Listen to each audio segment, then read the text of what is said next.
As headlines warn of sweeping new tariffs being proposed outside traditional channels, many are asking, how can a president do this without Congress, without an investigation? The answer lies in a once obscure emergency authority now gaining fresh attention: the International Emergency Economic Powers Act, or IEEPA. I'm Kari Crane, editor of Passage's Shipping Solutions International Trade blog. In this episode of A Deeper Look, we're examining IEEPA, a Cold War-era law originally used to impose sanctions, now being tested as a legal foundation for new tariff powers. What is IEEPA, what does it authorize, and why are legal and trade experts watching it so closely?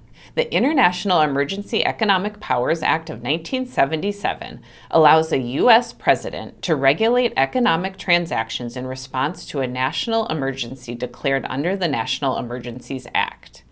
While it was traditionally used to impose sanctions on foreign trade adversaries, blocking assets, cutting off financial flows, and restricting exports, IEEPA is now at the center of a new strategy to impose import tariffs without the usual procedural steps. Under IEEPA, the president may regulate or prohibit transactions involving property in which a foreign country has an interest, block imports, exports, or financial dealings tied to that interest, and act with a broad discretion without requiring prior investigations, reports, or industry consultation.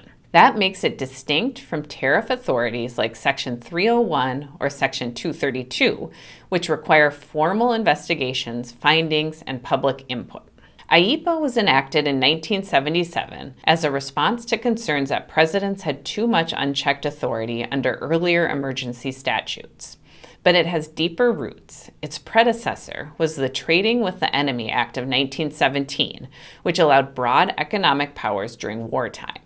That law had been used by FDR during the Great Depression to close banks and freeze gold transactions, marking one of the earliest uses of economic emergency powers in peacetime. IEEPA was designed to modernize and constrain that authority by requiring a national emergency declaration and subjecting actions to limited congressional oversight. Still, the law preserved wide latitude for the president to restrict trade, finance, and investment during a declared emergency, especially in cases involving national security or foreign threats. Historically, IEEPA has almost exclusively been used to sanction U.S. adversaries, like Iran, North Korea, or Russia.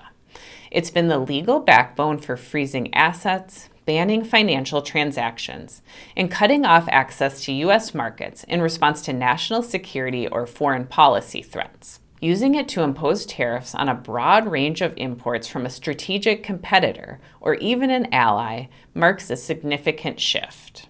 Earlier this year, President Trump signaled his intent to invoke IEEPA to justify new tariffs, declaring a national emergency stemming from the U.S.'s, quote, large and persistent annual goods trade deficits.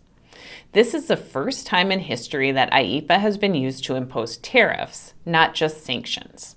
His advisors argue that because trade deficits pose an economic threat, they fall under IEEPA's broad national emergency framework.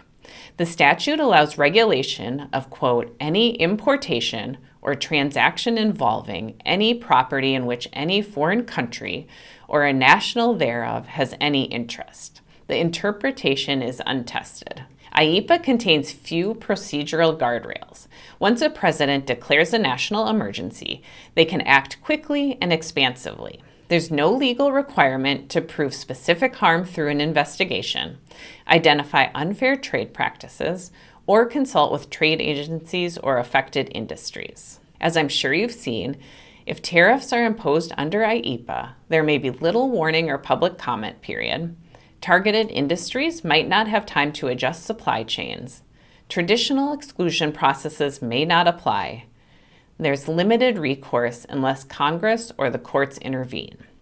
Companies must be ready to track executive actions and national emergency declarations, model rapid changes in landed costs, consult legal counsel about exposure under new restrictions, review existing compliance programs to account for broader presidential discretion. Understanding which tariffs apply to your imports and staying updated when they change is critical.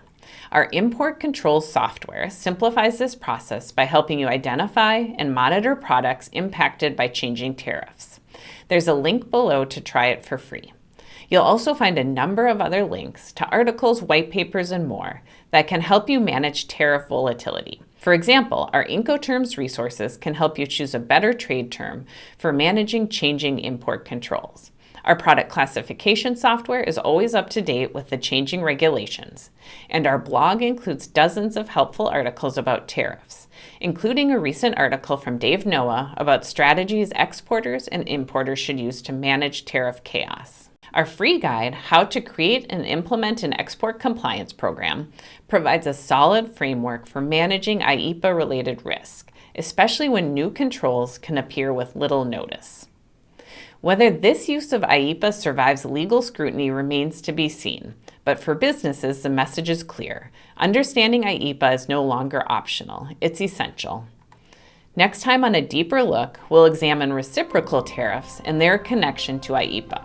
And if you missed our first 2 episodes of this series explaining Section 301 and Section 232 tariffs, they're linked below. Thanks for watching, and I'll see you back here next week.